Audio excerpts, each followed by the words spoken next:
Hello and welcome you all to beat the street.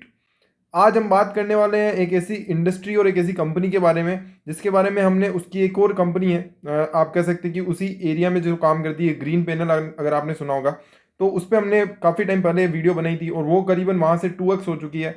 अब हम एक और नई कंपनी कवर करने वाले हैं, उसी ग्रुप की आप बोल सकते हैं, ग्रीन प्लाई, जहाँ से इसकी शुरुआत होती है। आज हम बात करने वाले हैं ग्रीन लेम इंडस्ट्रीज लिमिटेड की, जिसका भी रिसेंट में अनाउंसमेंट आया है कि वो करीबन 950 करोड़ का एक्सपेंशन प्लान लेकर आने वाले हैं और उनका स्टॉक है वो भी यहाँ पर स्प्लिट होने वाला है। तो उसके कारण आज अब स्टॉक में काफ़ी मोमेंटम रहा और आज अगर हम देखें तो करीबन 5 से 6% की लमसम की उछाल शेयर में देखने को मिलती है ऑन टुडे।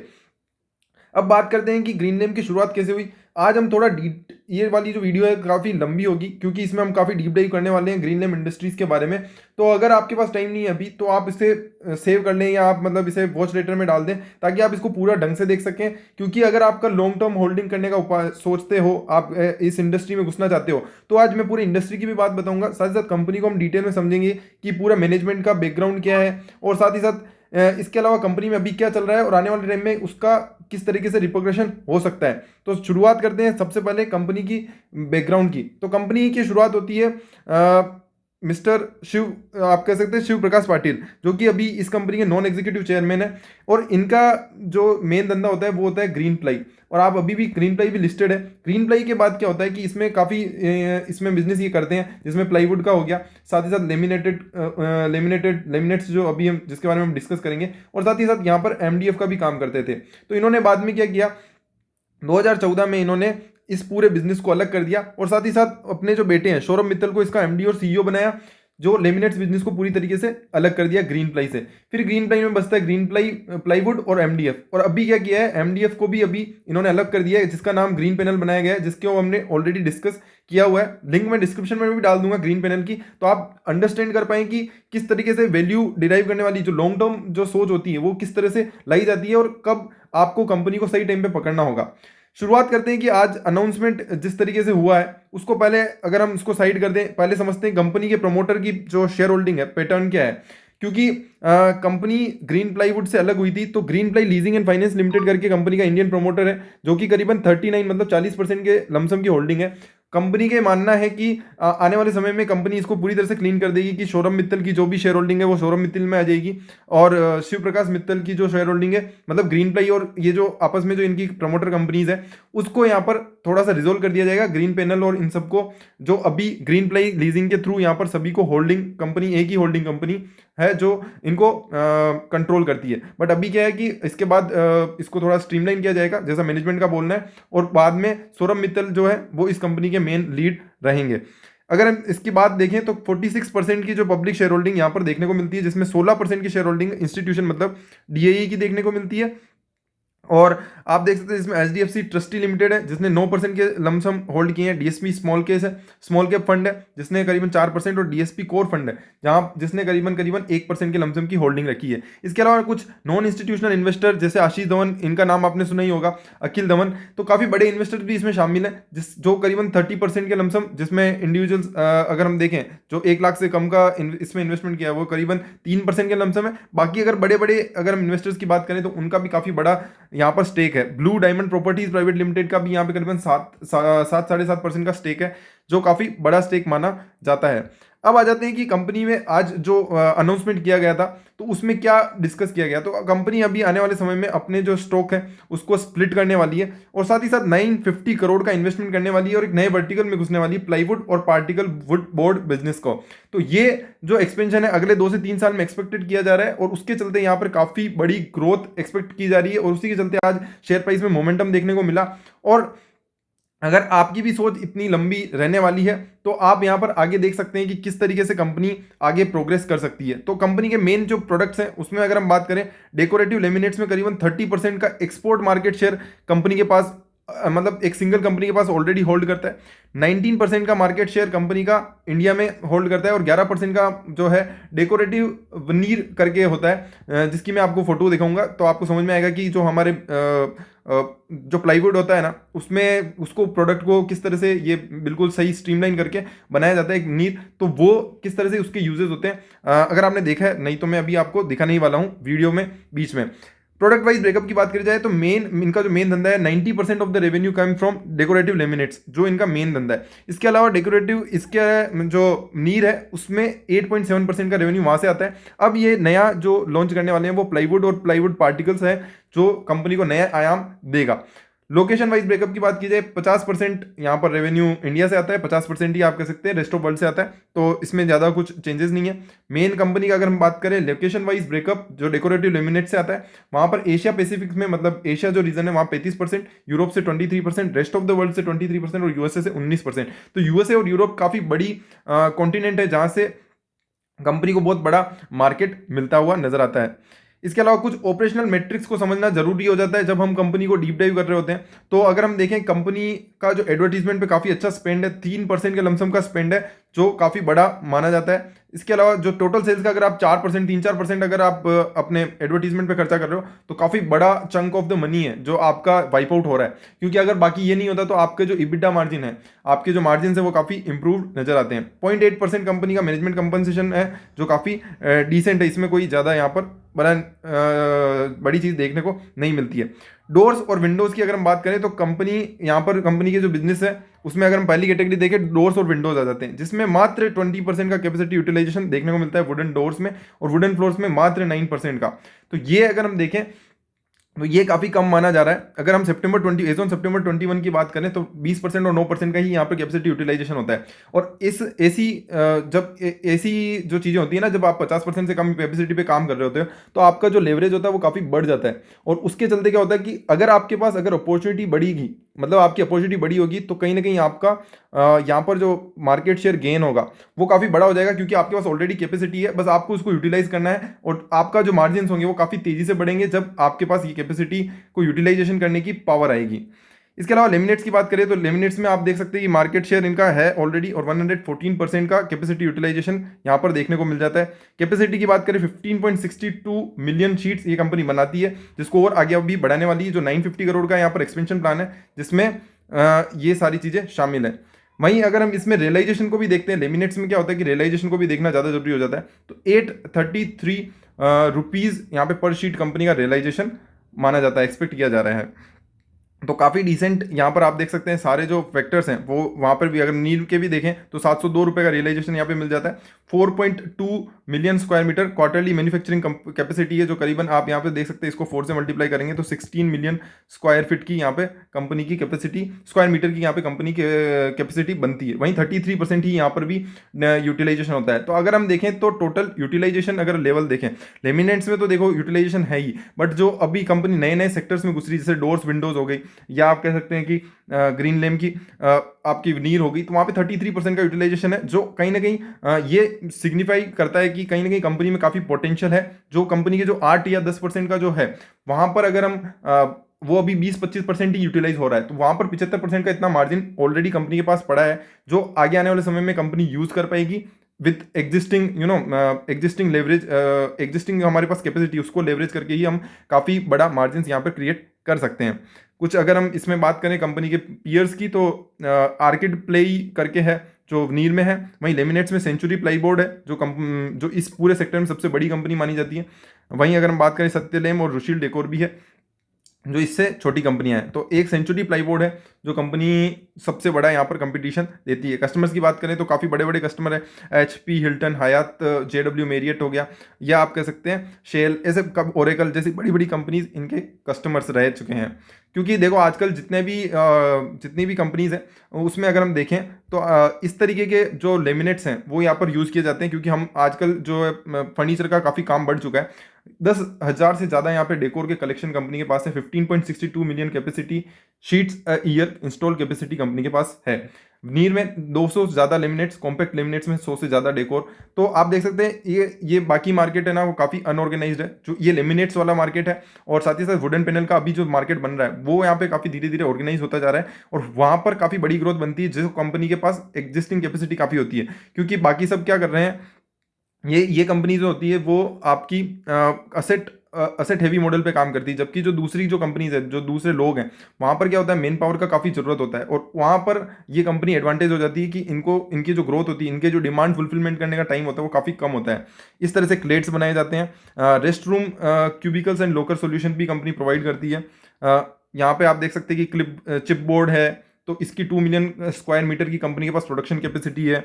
डेकोरेटिव नीर, ये आप इस देख सकते हैं कि ये नीर किस तरीके से यहाँ पे यूज़ किया जाता है। ये आप देख सकते हैं कि जो ऑफिसेज होते हैं उनको किस तरह से रीस्ट्रक्चर किया जाता है फर्नीचर के थ्रू, तो वहाँ पर कहीं ना कहीं बहुत बड़ी कैपेसिटी है कंपनी के पास, 4.2 million square metre per annum की।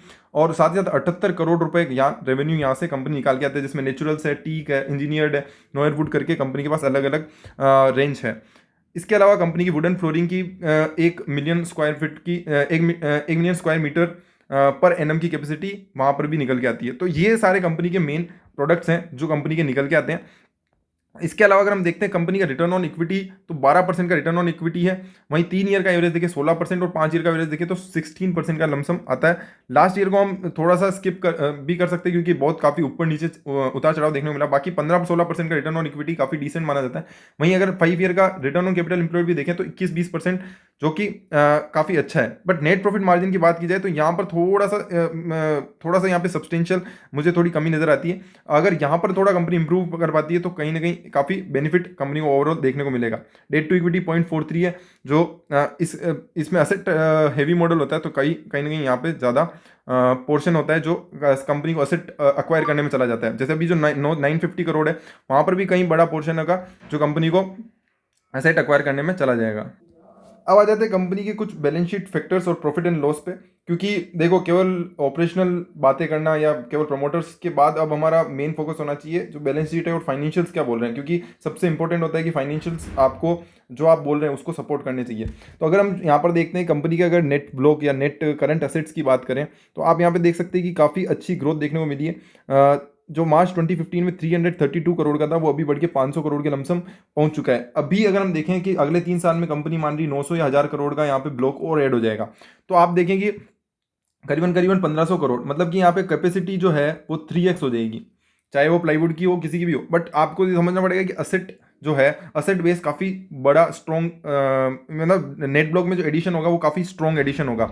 और इसके चलते आप देखेंगे कि यहाँ पर अगर हम देखें जो सेल्स में जो इजाफा देखने को मिलेगा, क्योंकि देखो अगर हम हमारे पास जितना हमारा जो टर्नओवर है वो यहाँ पर काफ़ी बढ़ता हुआ नजर आएगा, क्योंकि देखो अभी 926 का था वो यहाँ पे 1200 करोड़ का पहुंचा, जबकि इसमें ज़्यादा चेंजेस नहीं हुए हैं। यहाँ पे मतलब आप देख लो करीबन 125 करोड़ का यहाँ पे कैपेसिटी एडिशन हुआ है, जब यहाँ पे 300 करोड़ का सेल्स में चेंज देखने को मिलता है। मतलब कि करीबन आप कह सकते हैं 1.5 या 2x के करीबन यहाँ पर हम फैक्टर लगा सकते हैं कि net sales asset to sales की अगर हम फैक्टर लगाएं तो करीबन 1 से 1.5 के करीबन देखा जा सकता है। यहाँ पे आप 1.5 से 2 भी ले सकते हो, बट हम सेफर साइड 1.5 का लेते हैं। तो अगर हम यहाँ पे 1000 करोड़ का यहाँ पे असेट में एडिशन मारते हैं तो यहाँ पे करीबन 1500 करोड़ का यहाँ पर एडिशन देखने को मिल सकता है, जो करीबन डबल कैपेसिटी, मतलब आपकी जो सेल्स है उसकी कैपेसिटी असेट के बाद यहाँ पर डबल होने की काबिलियत रखता है, जो आपको करीबन 2500 करोड़ के लमसम की हम मान सकते हैं कि अगले 2024 तक ये जो सेल्स है 1200 करोड़ की जो सेल्स आ रही है वो यहाँ पे बढ़ के 2500-2400 करोड़ तक हो सकती है। तो ये जो है काफ़ी बड़ा पोटेंशियल है जो यहाँ पर देखने को मिलता है। बट उसके लिए क्या होगा कि ऑपरेशनली वो 2023-24 तो होगी, तो आपको ये जो चीज़ें हैं जो मैं आपको बोल रहा हूँ वो करीबन आपको 2025 तक देखने को मिलेगी, और उसको हम फिर विजुलाइज करेंगे कि यहाँ से फिर कितना प्रॉफिट देखने को मिल सकता है। क्योंकि अगर हम देखें अभी नेट प्रॉफिट मार्जिन करीबन 6-7% का रहता है, तो आपका जो अभी नेट प्रॉफिट है वो करीबन 75 करोड़ के लमसम है। 75 करोड़ का जो प्रॉफिट होगा वो अगर हम देखें 2500 पे अगर हम 6% निकालेंगे तो वो आराम से आपका बढ़ के 300 करोड़ तक पहुंच जाएगा। तो ये यहाँ पे आपको 6 गुना आपको प्रॉफिट ज़्यादा देखने को मिलेगा। तो ये लाने में आपको करीबन कंपनी को 4 से 5 साल लगेंगे, क्योंकि 2-3 साल तो आपके कैपेसिटी एडिशन में लगेंगे और उसके बाद आपकी जो यूटिलाइजेशन है उसको बढ़ाने में लगेंगे। क्योंकि लेमिनेट्स की तो ऑलरेडी डिमांड है, बट आपको प्लाई और प्लाईवुड के लिए उसी चैनल को यूज़ करके आपको उसको मोनेटाइज करना पड़ेगा। तो वो आई थिंक थोड़ा सा चैलेंजिंग रहेगा आने वाले 1-2 साल में, बट कैपेसिटी एडिशन काफ़ी बड़ा है जो यहाँ पे कहीं ना कहीं कंपनी को ग्रोथ देगा। और कंपनी के जो मैनेजमेंट है वो काफ़ी मतलब काफ़ी डिसेंट है, इन्होंने ऑलरेडी ग्रीन प्लाईवुड में ये काम किया हुआ है, तो आई थिंक वहाँ से एक वैल्यू एडिशन तो मिलेगा ही। साथ ही साथ यहाँ पे अब कंपनी इसको किस तरीके से ग्रो करती है वो काफ़ी देखने लायक रहेगा। कैश फ्लो की बात करें, कैश फ्लो देखना काफ़ी जरूरी होता है। यहाँ पे आप देख सकते हैं फ्री कैश फ्लो कंपनी का केवल अगर हम देखें 2019 के अलावा सभी टाइम पे फ्री कैश फ्लो था और काफ़ी अच्छा डिसेंट फ्री कैश फ्लो देखने को मिल जाता है। वहीं अगर हम बात करते हैं इन्वेस्टिंग एक्टिविटी की, तो कंपनी लगातार यहाँ पे अपना इन्वेस्टमेंट जारी रखा है। कोई सा भी साल ऐसा नहीं रखा कि कंपनी ने अपना इन्वेस्टमेंट नहीं किया है। वहीं cash flow from operating activities की बात की जाए तो करीबन करीबन आप देख सकते हैं कि हर साल कंपनी ने अपना जितना नेट प्रॉफिट होता है उसके लमसम लमसम आपको कैश फ्लो फ्रॉम ऑपरेशन दिया है। मतलब कि कंपनी का जो प्रॉफिट है वो मनी टर्म्स में यूटिलाइज हो रहा है और साथ ही साथ कंपनी उसको री इन्वेस्ट कर रही है और वहां से अब ग्रोथ बनती हुई नजर आएगी। तो अब यहाँ पे काफ़ी बड़ा पोटेंशियल कंपनी में आता हुआ बन रहा है। वहीं रेशोज़ की बात करी जाए तो रेशोज़ आप देख सकते हैं कि कंपनी का जो रेशो है वहाँ पर ये थोड़ा जो है करंट रेशो अगर हम देखें तो यहाँ पर ये थोड़ा सा नेगेटिव नज़र आता है, 1.5 हो चुका है, बढ़ता हुआ जा रहा है। वहीं अगर हम देखते हैं एसेट टर्नओवर रेशो, जो एसेट टर्नओवर रेशो कम हो रहा है वो यहाँ पर अब मेरे को लगता है कि वहाँ पर अब सिग्निफिकेंट चेंज आ सकता है, क्योंकि अगर सेल्स जिस तरह से हमने एक्सपेक्ट की है कि सेल्स भी उस तरीके से बढ़ती है तो अगले 3 साल में जिस तरह से कंपनी ग्रोथ लाने वाली है, कहीं ना कहीं एसेट टर्नओवर रेशो जो कि कम होता जा रहा था 1.1 और 1.4 1.02 के लमसम है, वो यहाँ पे सिग्निफिकेंटली बढ़ सकता है अगर सेल्स में उसी तरह से इजाफा देखने को मिलता है। Free cash flow to sales की बात करें, मतलब कि कितना सेल्स का कितना पैसा हमारे को free cash as a free cash मिल रहा है, तो आप यहाँ देख सकते हैं कि काफ़ी बड़ा नंबर है जो यहाँ पर निकल के आ रहा है और वो काफ़ी पॉजिटिव है, क्योंकि फ्री कैश फ्लो आना कंपनी की सस्टेनेबिलिटी को शो करता है। प्रॉफिटेबिलिटी रेशोज की अगर हम बात करें, ऑपरेटिंग मार्जिन यहाँ पे 15% का है, वहीं नेट प्रॉफिट मार्जिन 6% के लमसम निकल के आता है। रिटर्न ऑन इक्विटी की बात करें 12% और रिटर्न ऑन इन्वेस्टेड कैपिटल तो यहाँ पे 14% के लमसम निकल के आता है। काफ़ी डिसेंट रेशोज है क्योंकि ये काफ़ी असेट हैवी मॉडल इंडस्ट्री है, तो कहीं ना कहीं ये चीज़ें यहाँ पर रहेगी। बट मेरे हिसाब से यहाँ पे रिटर्न जो है नेट प्रॉफिट मार्जिन है उसको थोड़ा और इंप्रूव किया जा सकता है। कंपनी जैसे जैसे अपनी सेल्स को यूटिलाइज, अपनी जो एग्जिस्टिंग कैपेसिटी को यूटिलाइज करे तो वहाँ पे कहीं ना कहीं बड़ा बड़ा मार्जिन आपको देखने को मिल जाएगा। कंपनी का मतलब जो एक्सपेक्टेड, जो जिस कंपनी सेक्टर में काम करती है वहाँ पे क्या क्या चीज़ें हैं जो अपॉर्चुनिटी बनती हुई नजर आ रही है, वो है कि ग्रोइंग पॉपुलेशन 2027 तक कंपनी का इंडिया का मानना है या इंडिया ओवरटेक कर लेगा चाइना को, तो यहाँ पर काफ़ी बड़ी मार्केट बनती है। साथ साथ इंडिया में अभी क्या हो चुका है कि पहले लोग इतना फर्नीचर के बारे में नहीं सोचते थे, बट अगर आप भी अपने आसपास अगर नज़र घुमाओगे तो ज़्यादा जो है वुडन फ्लोरिंग को यूज़ किया जा रहा है। ज़्यादा से ज़्यादा लोग हैं वो अपनी एग्जिस्टिंग जो जगह है, एग्जिस्टिंग स्पेस को बढ़ाने के लिए फ्लोरिंग या आप कह सकते हैं कि ज़्यादा से ज़्यादा नए नए फर्नीचर के प्रोडक्ट्स को यूज़ करते हैं। तो वहाँ पर लेमिनेटेड ट्यूब, मतलब लेमिनेटेड के जो ये प्रोडक्ट्स हैं कंपनी के, वो काफ़ी ज़्यादा यूज़ किए जाते हैं। गवर्नमेंट सपोर्ट भी मिल रहा है, PLI है।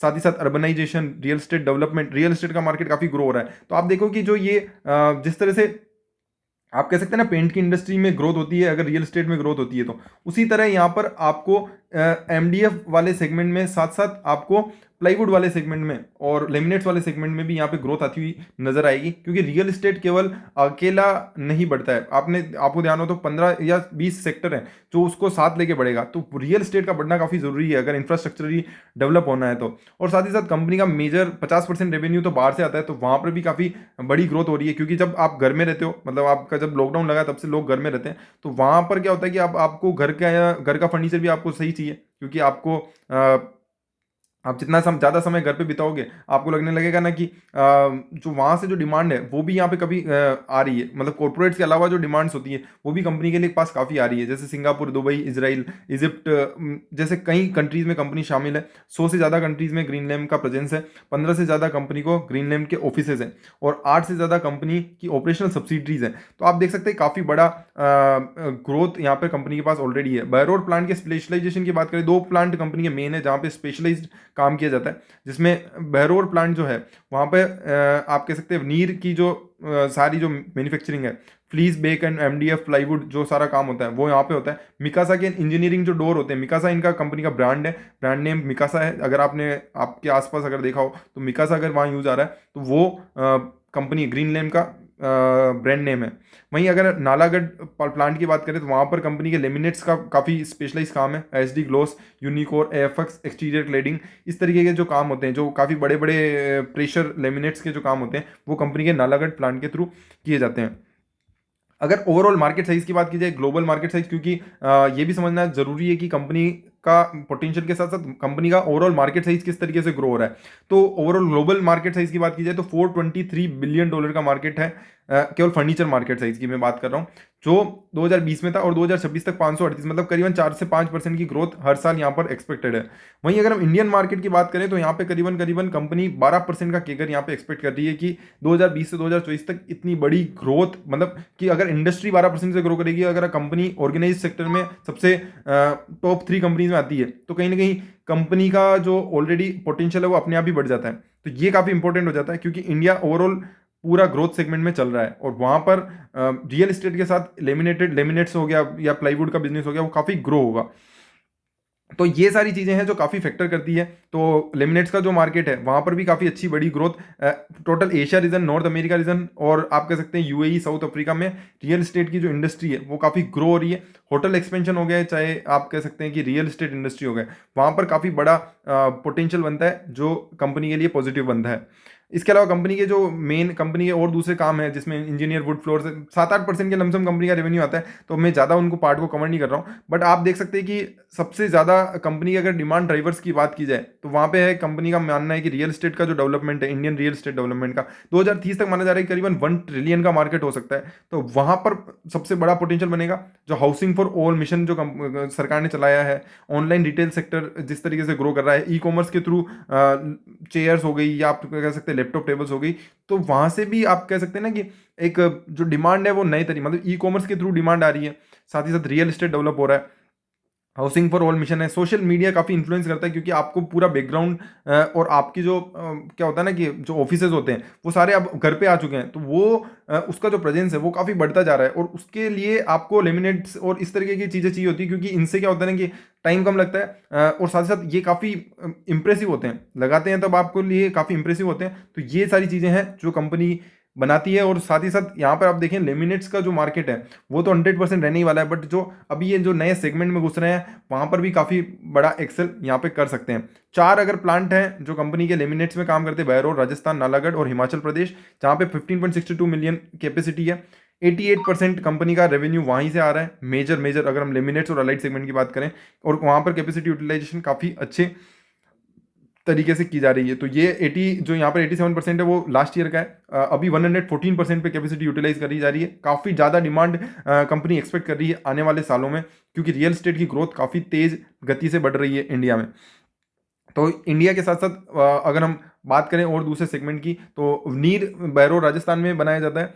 वहीं पे अगर हम बात करें install capacity 4.2 million, capacity utilisation करीबन 20-25% के लमसम, जो मैंने बताया कि जहाँ पे काफ़ी बड़ा एक्सपेक्टेशन। तो ये आप देख सकते हैं कि ओवरऑल पूरा मार्केट स्टडी मैंने आपको आपके सामने रखा है। अब आ जाते हैं कंपनी के चार्ट पे, क्योंकि वो भी देखना जरूरी है कि कंपनी आगे आने वाले समय में कितना पोटेंशियल बना सकती है। तो सबसे पहले मैंने आपके सामने यहाँ पे मंथली चार्ट ओपन किया है, जो कंपनी जब से लिस्ट हुई है वहाँ से अगर आप लिस्टिंग देखें, लिस्टिंग से आप देख सकते हैं 400 रुपये से अभी आज के दिन ही कंपनी ने 2000 रुपये का सबसे ऑल टाइम हाई यहाँ पर टच किया है आफ्टर दिस अनाउंसमेंट। तो ये उसके बाद से वापस ने यहाँ पे स्टॉक ने वापस से रिकवरी, मतलब आप कह सकते हैं पुल बैक नीचे की तरफ आता हुआ देखने को मिला, और 1781 पे यहाँ पे क्लोजिंग आज शेयर ने दी है। तो अब ये जो माहौल बना है उसका असर कब तक रह सकता है वो यहाँ पे काफ़ी इंपॉर्टेंट है, क्योंकि अब हम अगर वीकली चार्ट पे आते हैं तो आपको थोड़ी क्लियर पिक्चर यहाँ पर देखने को मिलेगी कि वीकली चार्ट में किस तरीके से कंपनी ने, तो यहाँ पर आप देख सकते हैं करीबन जो अप्रैल 20 है, अप्रैल 20 जब ये कोरोना हुआ वहाँ से फॉल देखने को मिला, तो ये आपका जो कंपनी का 1000 रुपये का लेवल था, जो कंपनी ने वापस से अप्रैल 21 तक अचीव किया, और उसके बाद आप देखें कि करीबन यहाँ पे 70% की ग्रोथ ऑलरेडी इस साल में, मतलब अप्रैल के बाद ये जो लेवल था, जो पहले ऑलरेडी प्री कोरोना लेवल जो था, वहाँ से 70% की ग्रोथ ऑलरेडी कंपनी ने दी हुई है। अब आपको जो पोटेंशियल है, जो हम बता रहे हैं कि 925 करोड़ 900 करोड़ का जो इन्वेस्टमेंट किया जा रहा है, जो स्टॉक स्प्लिट होगा, वो सारी चीज़ें हैं, उसको देखो, स्टॉक स्प्लिट से तो कुछ फर्क पड़ता नहीं है शेयर पे, मैं आपको पहले बता दूं। दूसरी बात है कि अब जो 900 करोड़ का इन्वेस्टमेंट है उसका किस तरह से रिपरकशन हो गए। तो 900 करोड़ का इन्वेस्टमेंट आज तो होगा नहीं, अगले 2 से 3 सालों में 2024 तक बता रहे हैं सर, 2024 तक उन्होंने बताया कि 2024 तक कंप्लीट हो जाएगी, 2022 तक, 2023-24 तक हो जाएगी। तो अब आपको क्या होगा कि उसका जो होता है कि उससे कितना रेवेन्यू आ सकता है, वो यहाँ पे कंपनी जो एनालिस्ट होते हैं, जो वैल्यूएशन निकालते हैं, वो यहाँ पे वो एक्सपेक्ट करते हैं। और मेरा मानना है कि हम अगर हमारे को फ्यूचर फर्नीचर इंडस्ट्री, मैंने जैसे आपको समझाई, अगर आपको लगता है कि इसमें काफ़ी पोटेंशियल बन सकता है, तो दिस इज़ वीडियो फॉर, देखो, एजुकेशनल पर्पज़ के लिए, बट मैं आपको बता रहा हूँ कि किस तरह से सोचना चाहिए। तो यहाँ पर आप देख सकते हैं कि करीबन करीबन आपको मिनिमम 2 से 3 साल की यहाँ पे अगर आप होल्डिंग रखते हैं, 2 से 3 साल की होल्डिंग रखते हैं, जब तक कंपनी बनाती भी है। साथ ही साथ तीन मतलब यहाँ पे आप देख सकते हैं करीबन 2024 तक अगर आप होल्डिंग रखते हैं, 3 साल मतलब 2024 तक, जब तक कंपनी केवल एस्टाब्लिश कर रही है, अपनी जो कैपेसिटी उसको बढ़ा रही है। और अगर 2025 में आप अगर बेचते हैं, मतलब कि करीबन यहाँ से आज अगर 2021 चल रहा है, तो आप 4 साल पकड़ के चलें कि 4 साल में अगर आप 4 साल का आपका व्यू है, और आप जिसमें आपका रियल एस्टेट की जर्नी भी आ जाएगी, साथ ही साथ कंपनी की कैपेसिटी एक्सपेंशन भी हो जाएगा। तो ये दोनों अगर आपको लगता है कि कंपनी में काफ़ी बन सकता है, यहाँ पर कंपनी ग्रोथ दे सकती है, कंपनी का मैनेजमेंट अच्छा है, आप अपनी रिसर्च भी करें। साथ ही साथ मेरे को लगता है कि यहाँ पे कहीं ना कहीं रियल एस्टेट और जो कैपेसिटी एक्सपेंशन है, दोनों ही कंपनी के साथ यहाँ पे पॉजिटिव रहेंगे। एक्सपोर्ट काफ़ी बढ़ता हुआ नजर आ रहा है, तो यहाँ पर मेरे हिसाब से 30% इनका मार्केट शेयर है एक्सपोर्ट में, वो यहाँ पे बढ़ सकता है। कंपनी ऑलरेडी ओवर यूटिलाइज कर रही है अपनी लेमिनेट्स की कैपेसिटी को। तो मेरा मानना जो है, यहाँ पे अगर 4 साल की, अगर हम 4 साल का अगर आप व्यू लेके चलते हैं, तो करीबन 5,000 रुपये का टारगेट यहाँ पे हो सकता है फॉर 4 साल, मतलब 4 साल, मतलब 4 साल आप लेते हैं तो यहाँ पे आप देख सकते हैं, अगर जैसे आप 1,700 रुपये पे कल बाई करते हैं, तो भी आप यहाँ पे कितना कितना रिटर्न ऑन कैपिटल आप यहाँ पे कमा सकते हैं, जिसकी आप एक्सपेक्टेशन लगा सकते हैं। करीबन करीबन यहाँ पे 3x स्टॉक में काबिलियत है। बट आपको वो व्यू आपको थोड़ा लंबा रखना पड़ेगा। ये चाहे तो आपका 1 साल में भी आ सकता है, 2 साल में भी आ सकता है। कंपनी अगर अपनी जो एग्जिस्टिंग कैपेसिटी उसको यूटिलाइज करने लग जाए, तो वहां से भी आ सकता है। बट आपको ये समझना होगा कि ऑलरेडी कंपनी के पास काफ़ी पोटेंशियल है, ओवरऑल सेगमेंट में काफ़ी ग्रोथ है। 12% की ग्रोथ कंपनी होती है, डबल डिजिट ग्रोथ तो इंडस्ट्री की ग्रोथ है। तो आप देख सकते हैं करीबन कंपनी अगर ढंग से फोकस करे सेल्स पे, तो 20 से 25% की ग्रोथ तो वहीं आ सकती है। 20 से 25% मतलब कि अगर हर क्वार्टर में 20 से 25% के करीबन ग्रो करता हूँ, और अगर मैं मान लो कि एक क्वार्टर में नहीं भी करता हूँ, तो करीबन करीबन साल में मैं पिछले साल के कंपेरिजन में करीबन करीबन मैं 150% के करीबन ग्रो कर सकता हूँ। और वो अगर मैं 4 साल का व्यू रखता हूँ, तो मेरे को ये प्राइस आती हुई नजर आती है। तो ये मेरा लॉन्ग टर्म व्यू है। अगर हम शॉर्ट टर्म व्यू की बात करें, तो शॉर्ट टर्म व्यू में यहाँ पे थोड़ा सा ये मेरे को नहीं लगता कि अभी एक ही दम ऊपर चला जाएगा। बट हाँ, ये जो है, ये वाला जो सेगमेंट है, जहाँ पे आप कह सकते हैं कि 1,500 रुपये से ऊपर वाला, ये काफ़ी बड़ा सपोर्ट का काम करेगा। और जो शेयर प्राइस है, वो मेरे हिसाब से इसके ऊपर ही रहनी चाहिए। ओमिक्रॉन और इस तरह की चीज़ों को अगर हम छोड़ दें, तो ये सारी चीज़ें नहीं हो, तो यहाँ से ये काफ़ी बड़ा सपोर्ट है। जो 1,600, 1,500, 1,600 रुपये का जो है, वो एक अच्छा सपोर्ट बन के काम आएगा। और यहाँ से काफ़ी अच्छी ग्रोथ कंपनी यहाँ पे दे सकती है। थोड़ा सा यहाँ पे बीच में ऊपर नीचे चलेंगे। अगर आप 4 साल का व्यू लेते हो, तो आपको रोज प्राइस देखने की भी जरूरत नहीं है। हाँ, और 5,000 का अगर आप टारगेट लेके चल रहे हो, तो रोज प्राइस देखने की भी जरूरत नहीं है। तो green lame industry, this is for you. अगर आपको वीडियो पसंद आई तो लाइक शेयर सब्सक्राइब करें। और काफ़ी टाइम बाद हमने एक इतनी बड़ी डिटेल वीडियो बनाई है। अगर आपको ग्रीन पैनल इंडस्ट्री का देखना है, तो वो नीचे लिंक में डिस्क्रिप्शन में डाल दूंगा, तो वो आप जरूर चेकआउट कर सकते हैं, जो हमारी प्रीवियस वीडियो थी। और वहाँ पर भी लोगों ने काफ़ी अच्छा पैसा बनाया है। तो thank you so much. Like share subscribe करना ना भूलें।